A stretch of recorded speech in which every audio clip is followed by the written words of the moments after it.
4:11 a.m. Minneapolis wasn't awake yet, but the city was already under federal occupation. No sirens, no warnings, just the low, predatory hum of 26 unmarked convoys sliding through the cold, wet dark like blades. At exactly 4:11:32, every radio in the command net clicked hot. One word: execute. What happened next tore the illusion of quiet Minnesota to pieces.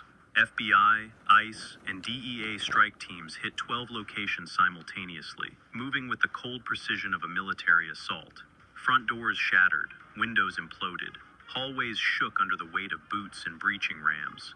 Laser sights cut through living rooms still warm from overnight heaters. The targets weren't cartel ranches on the border, or desert compounds hidden behind miles of scrub. They were community offices, townhome basements, cultural centers, family-owned logistics hubs, places thousands of Minnesotans walked past every single day without ever suspecting they were standing over a criminal empire. The empire of one woman, the Somali narco queen. The teams weren't supposed to find much during the first phase.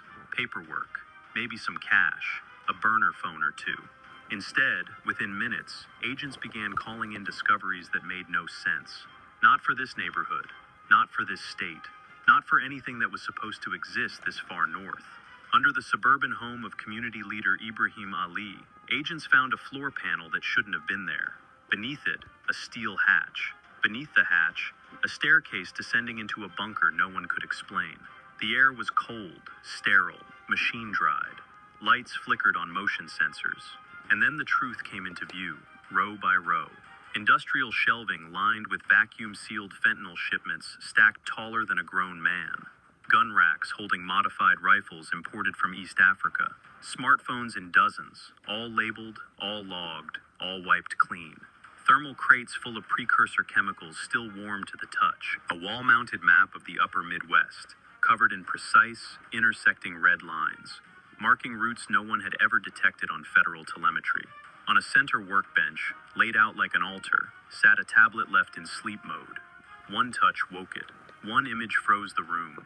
A woman in a blue hijab, smiling before a crowd at a Minneapolis fundraiser, shaking hands with local officials, framed by banners praising cultural unity and community uplift. Under the photo was a single encrypted profile tag used by federal intelligence circles for over 6 years. Sarah Q, the Somali narco queen, Amira Sarah Ali, the hidden architect of one of the most impenetrable trafficking systems ever uncovered in the northern United States. She was supposed to be a myth, an intelligence rumor, a ghost buried somewhere in the Horn of Africa. Instead, she lived right here, hosted charity dinners, signed city contracts, organized youth programs, and ran a narcotics and weapons pipeline through Minnesota, like it was a personal kingdom carved inside the American heartland. Agents stood in a room that shouldn't exist, inside a home that everyone trusted, staring at the evidence of a criminal empire built under thousands of unsuspecting feet. By 4:19 a.m., the truth was undeniable. The leader of the Somali community was irrelevant. His arrest meant nothing. The operation wasn't targeting him. It had never targeted him. This was her network, her machine, her shadow government built beneath the snow. The Somali narco queen had turned Minnesota into the northern end of a two-way artery, one that pumped poison into the country and pulled weapons back out across an ocean. And while federal teams tore apart her infrastructure brick by brick, the most chilling fact came through the comms from a second raid across the city. She wasn't there. She had vanished hours before, slipping through the cracks of a community she used as camouflage, leaving behind an empire still humming with activity. The agents expected a takedown. What they got was the opening chapter of a war. They called her Amira in public, soft-spoken, gracious, the woman who organized winter coat drives and literacy circles, the one whose voice always sounded like calm water during community meetings. But the people who mattered, the ones buried deep in encrypted forums and transnational intelligence files, knew her by another name, Somali narco queen.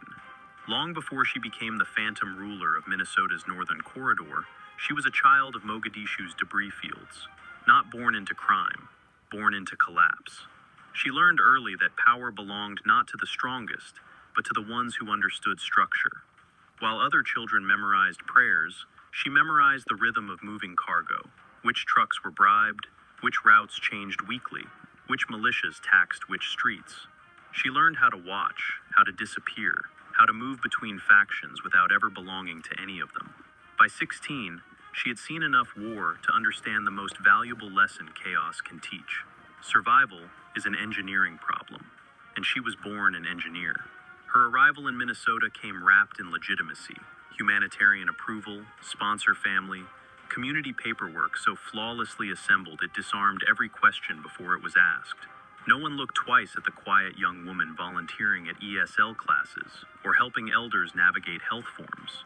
No one asked why she never spoke about her past. No one noticed the pattern. Every place she touched became more organized, more efficient, more connected.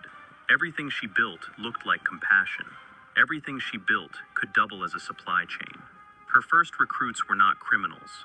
They were countrymen, people who trusted her because she understood their stories without translation, because she knew what they feared losing, because she knew how to make them feel seen in a place that treated them like shadows in the snow. Hassan Ibrahim Noor came first, a former dock worker whose hands were built for lifting what others couldn't. She placed him over storage sites, turning forgotten commercial units into perfectly maintained micro warehouses. Then came Yahya Mahad Warsami, a natural-born navigator who had driven semi-trucks across 8 states before he ever stepped into a licensing office. She gave him what he never had before: purpose, money, and routes that slipped between enforcement nets like water. Asha Degmo Farah, bright, unassuming, always underestimated, handled the digital core. An accountant in public, a financial ghost in private. She built crypto ladders, cold wallets, mirrored ledgers that could survive seizures, power cuts, and federal breaches. And Mukhtar Adan Hiloli, quiet as a shadow, handled the weapon flow. He wasn't a fighter. He was a curator. He knew how to acquire parts and modify rifles, so they passed inspections without raising an eyebrow. None of them believed they were building a criminal empire. They believed they were helping the community. That was her genius. She didn't coerce. She didn't threaten. She didn't need fear. Respect and loyalty were cheaper, cleaner, and far more durable. She understood that people will die for fear, but they will work for belonging. By the time law enforcement even whispered the words organized group, her network had already matured into a silent organism, self-healing, self-routing, impossible to map in a single strike. She called it Snow Circle Network, not because of Minnesota's winters, but because snow hides everything. Beneath its quiet surface, the ground can shift, split, bleed. Her system was built exactly the same way: calm above, constant motion below. She threaded fentanyl precursors into humanitarian cargo shipments, tucked cash transfers inside cultural grant funnels, masked micro routes as community deliveries. Every box had 2 identities. Every driver had a reason to be on the road. Every ledger had a legitimate duplicate. She operated like a logistics architect, her fingerprints nowhere, yet everywhere. Ira Sara Ali, Somali narco queen, wasn't simply running a drug empire. She was designing an alternative economy that lived inside the skeleton of Minnesota's infrastructure. And the most terrifying part was simple. She did it so quietly, so gracefully, that no one realized a queen had risen until the kingdom was already built. By the time agents raided her husband's home, she had already anticipated the breach. She understood the rhythm of federal investigations as deeply as she once understood militia checkpoints in Mogadishu. She knew when they would knock. She knew when to vanish. Her flight didn't signal panic, it signaled strategy. The Somali narco queen had not lost her empire. She had simply moved to a new vantage point, waiting for federal pressure to reveal which parts of her design needed reinforcement, and which parts were strong enough to survive the storm. By the time federal agencies realized the scale of what they had uncovered, Minnesota was no longer a state with a criminal problem. It was a battlefield wrapped in cold air and polite silence. The order came just after midnight inside a dimly lit DHS command trailer parked behind the Minneapolis field office. No ceremony, no speeches, just a single confirmation code blinking on a secure screen. Operation Frostvale was officially active. Within minutes, the quiet edges of the city began to shift. Helicopters rose from hidden pads along the Mississippi like dark, mechanical insects, their rotors cutting through the night without lights. Armored convoys, FBI, ICE, DEA, HSI, merged onto the interstate in tight formation, silent and steady, every vehicle marked only by its infrared signature.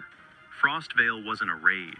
It was a severing, a coordinated strike designed to slice through the snow circle network faster than the Somali narco queen could reroute it.